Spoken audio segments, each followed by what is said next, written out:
Assalamualaikum warahmatullahi wabarakatuh. Perkenalkan, nama saya Adam Yunda Putra dengan NIM 22073002.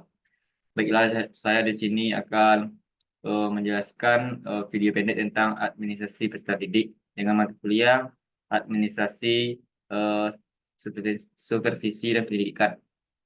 Dosen pengampu itu DR Ahmad Subandi MPD, yang kedua itu DR Merika Setiati MPD.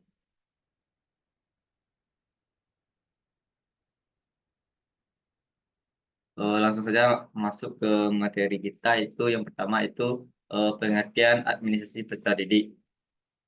Administrasi peserta didik merupakan kegiatan pencatatan murid dari proses penerimaan hingga murid tamat dari sekolah atau keluar. Karena pindah sekolah atau sebab lain, administrasi peserta didik ini adalah bagian dari kegiatan administrasi yang ada dan dilakukan di sekolah guna untuk mencapai tujuan pendidikan yang diharapkan tadi. Lingkup administrasi peserta didik sendiri meliputi pengolahan penerimaan siswa baru, pengolahan bimbingan, dan juga penyuluhan, pengolahan kelas, dan pengolahan data tentang siswa dan sebagainya. Eh, di sini ada beberapa pendapat ahli tentang pengertian peserta didik atau siswa antara lain. Yang pertama itu menurut Sudjipto dan kawan-kawan 1991 sampai 1192 di halaman 113.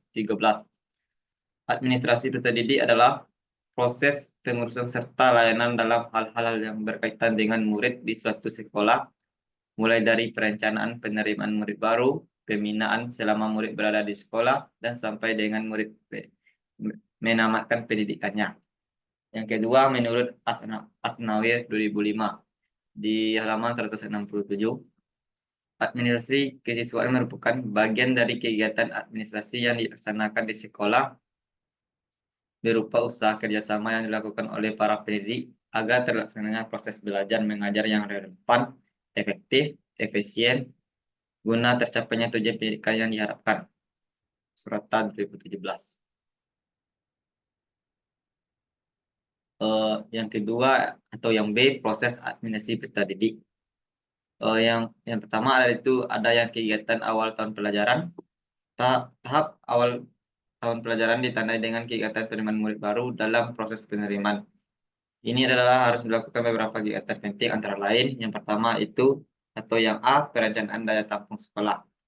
Daya tampung sekolah dapat dihitung dengan formula dengan rumus DYT sama dengan BB dikali MB dikurang ATK. Keterangannya itu DYT adalah daya tampung, sedangkan BB adalah banyak bangku, sedangkan MB adalah muatan bangku, dan ATK adalah anak tinggal kelas. Yang B, penetapan syarat calon siswa. Syarat calon siswa mencakup hal-hal seperti usia, tingkat pendidikan sebelumnya, dan dokumen yang diperlukan. B, proses administrasi peserta didik.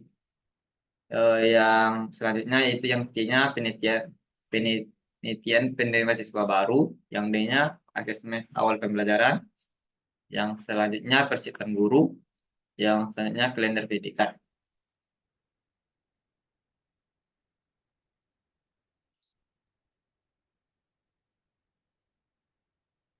Masih di proses administrasi peserta didik.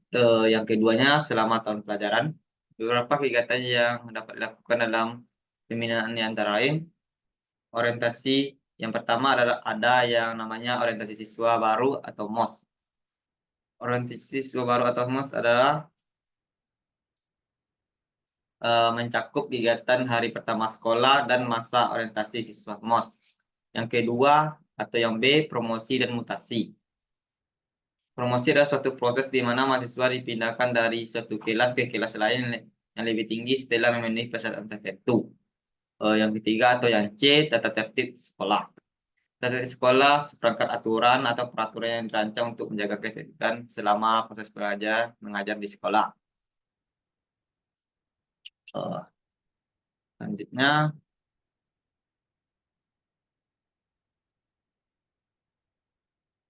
masih di proses administrasi didik. Yang ketiga, akhir tahun pelajaran. Pada akhir tahun pelajaran, sekolah melakukan berbagai kegiatan yang berhubungan dengan evaluasi pembelajaran. Salah satu kegiatan evaluasi yang paling umum adalah pelaksanaan ujian nasional dan ujian akhir semester. Administrasi yang dilakukan dalam konteks ini mencakup berbagai aspek antara lain. Yang pertama, persiapan ujian, yang kedua, pelaksanaan ujian, yang ketiga, penilaian hasil ujian, dan yang keempat, penentuan kenaikan kelas.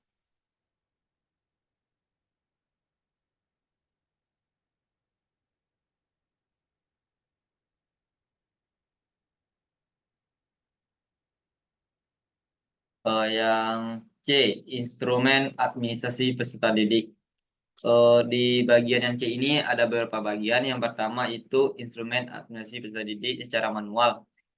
Yang termasuk ada bagian-bagiannya itu yang pertama buku induk, buku klaper, daftar hadir siswa, buku nilai, surat keterangan.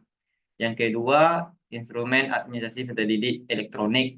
Yang pertama sistem informasi manajemen sekolah, yang kedua aplikasi manajemen sekolah, yang ketiga sistem absensi elektronik, yang ketiga portal orang tua, dan selanjutnya sistem pengasipan digital.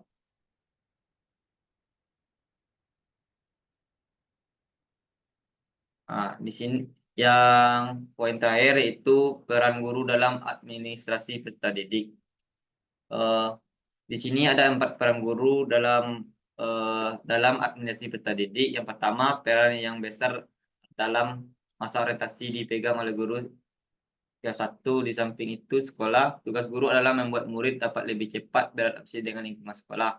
Yang kedua, guru dapat dilibatkan dalam penerimaan murid baru dengan menunjukkan mereka sebagai penitia penerima yang dapat melaksanakan tugas-tugas teknis, mulai dari pencatatan, penerimaan, sampai dengan pelaporan pelaksanaan tugas. Yang tiga, guru harus mampu menciptakan suasana yang mendorong timbulnya motivasi murid untuk senantiasa berprestasi tinggi. Yang keempat, guru juga berperan besar dalam menciptakan disiplin sekolah atau kelas yang baik. Karena di sekolah merupakan masa pembentukan disiplin yang sangat menentukan untuk masa selanjutnya. Untuk membuat murid disiplin, guru harus diharapkan mampu menjadikan contoh dan memberikan contoh bagi murid-murid yang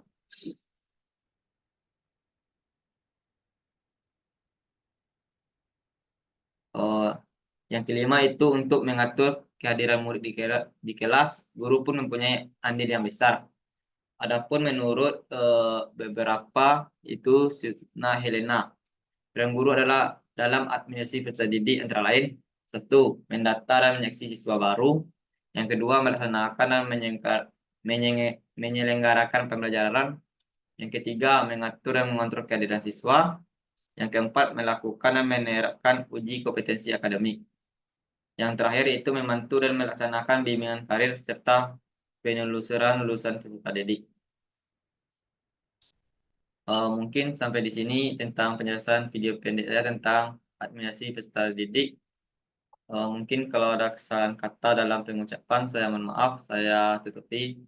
Assalamualaikum warahmatullahi wabarakatuh. Adik, adik, maafkan adik, adik, adik. Tidak, aku kecil bu.